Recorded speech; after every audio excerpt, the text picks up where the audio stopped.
सुकन्या समृद्धि योजना, इसको भी काफ़ी पॉपुलर टैक्स सेविंग इंस्ट्रूमेंट के तौर पर ही देखा जा रहा था जब से ये अनाउंसमेंट हुई थी। लेकिन इसकी भी कुछ विशेषताएं बताइए, और क्या इसे डिसकंटिन्यू करना सही होगा? स्पेशली सुकन्या तो उनके लिए काफ़ी फायदेमंद होता है जिनकी बेटियां होती हैं। तो सुकन्या समृद्धि को लेकर क्या सजेशन होगा आपका?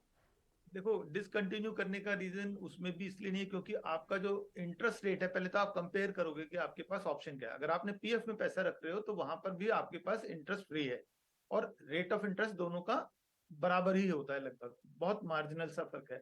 अगर हम ये देखें कि पर्पस, जो मेरा गोल है वो बच्चे की, जो लड़की है खासतौर पे जो बेबी गर्ल होती है, उसके लिए इसका ऑब्जेक्टिव है।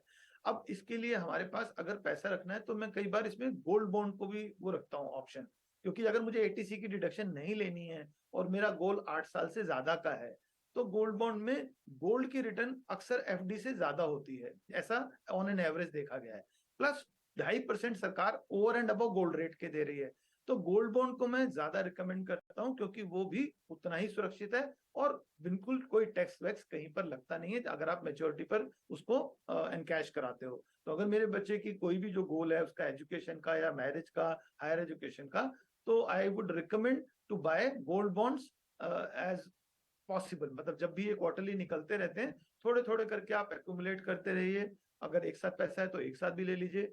हाँ, ये जो एटीसी में बेनिफिट में था वो जीवन सुकन्या में था। अगर आप ओल्ड टैक्स रिजिम में है, आपके बाकी चीजें नहीं है, क्योंकि जनरली मैं रिकमेंड करता हूँ होम लोन के लिए, और होम लोन का जो प्रिंसिपल है वो आपका एटीसी में आता है। इसलिए जीवन सुकन्या बहुत ज्यादा वो जिनको पॉपुलर है, क्योंकि लोगों को घर नहीं खरीदना है या लोन नहीं लेना है, ऐसे लोगों का विचार है। जबकि मेरी तो राय होती है कि आपको 5% पे पैसा मिल रहा है और आपका घर 10% पे बढ़ रहा है, लगभग लगभग ये एवरेज है, तो फिर आपको सीधा सीधा फायदा दिखता है।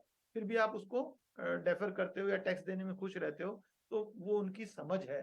तो मैं एटीसी को पहले टर्म इंश्योरेंस से हम कवर करते हैं, फिर उसके बाद हम उसको होम लोन या बच्चों की ट्यूशन फीस है।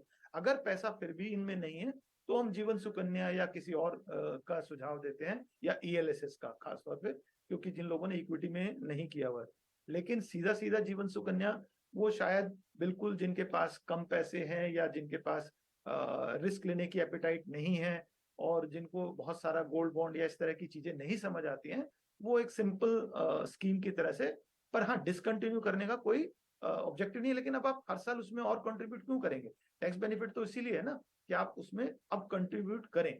तो अगर आपने 80 जो न्यू टैक्स रिजिम में आ ही गए हो, तो फिर आपके पास और ऑप्शन भी हैं। ठीक है। तो ये है राय। सुकन्या समृद्धि को लेकर भी काफ़ी सारी क्वेरीज आई थी, लेकिन अगर आपके पास उतने पैसे नहीं और न्यू टैक्स रेजिम